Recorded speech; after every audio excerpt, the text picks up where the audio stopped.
Welcome back to what is now going to be the final episode of Living with an ID3. This is my ESB card, which is going to charge this bad boy here. So these are typical public chargers that you'll find on the side of any street. They work off a 22 kilowatt charging system, which means they're a good bit slower than your faster charging in petrol stations and stuff like that. Very simply, you connect this up to the car and away you go. Now, as could sometimes happen, there was an error at one side of that charger, so I just brought the charger cable around the other side and we still were able to connect. These public chargers have some drawbacks. People are more likely to use these type of chargers for plug-in hybrids. It's not quite as bad as getting iced when a petrol or diesel car parks in your e-charging spot, but these 22 kilowatt chargers are cheaper to use to charge, but also more likely to be used by plug-in hybrids, which can be sometimes the devil, because you'll plug something like a 530 or a Range Rover into the space. It's topping up a petrol-powered car, and if two of them are blocked, you can't charge your battery EV and you're waiting around or alternatively searching for another space. Thankfully, that's easy to do in something like the ID3 and many other electric vehicles. You just tell the sat-nav you're looking for a charging space and it'll bring up a whole array of them. These ones are cheaper to use than the 50 kilowatt chargers, and they're probably going to be more common as well because they can just be at the side of the road. But make no mistake, it takes pretty much twice as long to charge using these. That's why you see cars parked in these spaces for longer. But still, if you overstay your limit, you'll incur charges with something like the ESB. But from those 50 kilowatt and 22 kilowatt chargers, what if I told you there's places in Dublin where you can charge for free? And that's right, more and more shopping centres are getting on board with the idea of letting customers pull up, go and do their shopping and get free charging. Dunnes Stores in Donamead is one example of that. And Lidl across the country are rolling out in select stores areas where you can charge your car while you're in buying milk and coming out with chainsaws. And the more places and amenities and parks do that kind of forward-thinking solutions, the easier it'll be for all of us to get behind the wheel of one of these. Now, another benefit of using modern cars like this is how easy it is to integrate your phone and the software on it to help you do things as you drive around. Take Siri, for example. Hey Siri. Good afternoon, Mark. How can I help? Find me a swimming pool, please.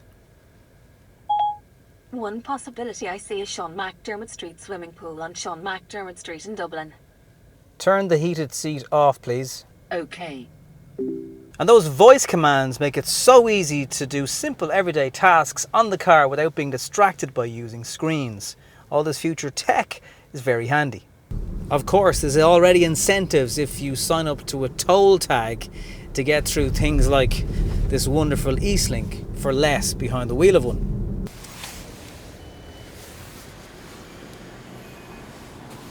And handing over less money for something like that is always a pleasure. But like a lot of chargers, unless you're charging at home, there really is no point waiting till the battery gets to 100%. That slowing down that happens with all EVs from 80% onwards really means there's just no point sitting around waiting because you're wasting time.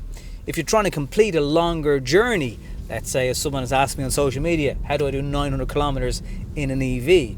You'd be better off stopping maybe 3 times across those 900 kilometers, getting charges from 15 or 20% up to 80, because that will happen very, very quickly, give or take 35 minutes, 40 minutes. But that extra additional waiting can mean you'd be at each charger for well over an hour.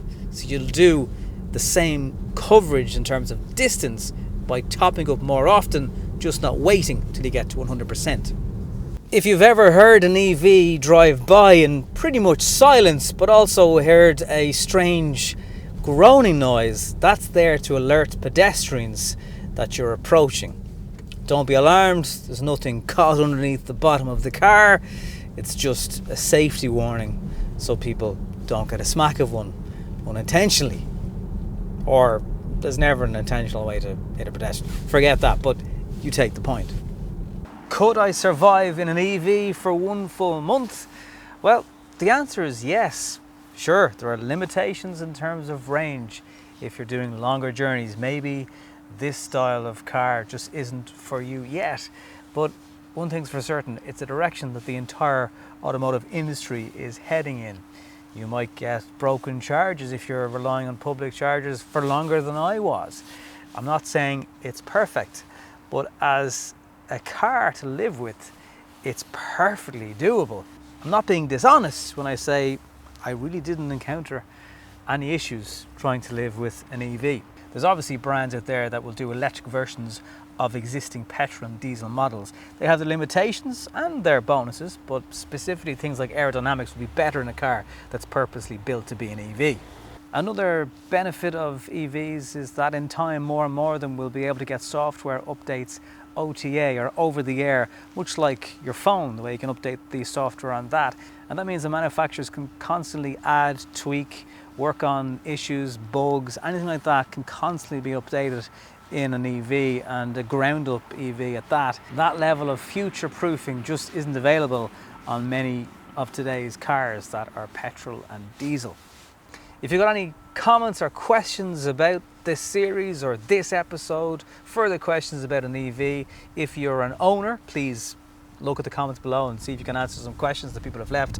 And equally, if you're still curious and you've got something to ask, please leave a comment below and I'll try and answer as best as I can. I think the best way I can wrap up this series is by explaining that if one of my own family members or friends asked me, would I recommend going electric? After this month of living with the ID3, I would have absolutely no hesitations in saying yes. If you're in the majority of people who do 40, maybe 50 kilometers a day at a push, and think about it, so many of us do fall into that bracket, there is no reason why an EV that's on today's market wouldn't work for you. When it comes to EVs, every day is a learning day, really. And if you own one of these vehicles or any EV, please do comment below, because you'll probably be able to help somebody out in the questions or comments. I'm in talks to do some other living with an ID4 down the road, so stay tuned. Hopefully that will happen. Thanks for watching.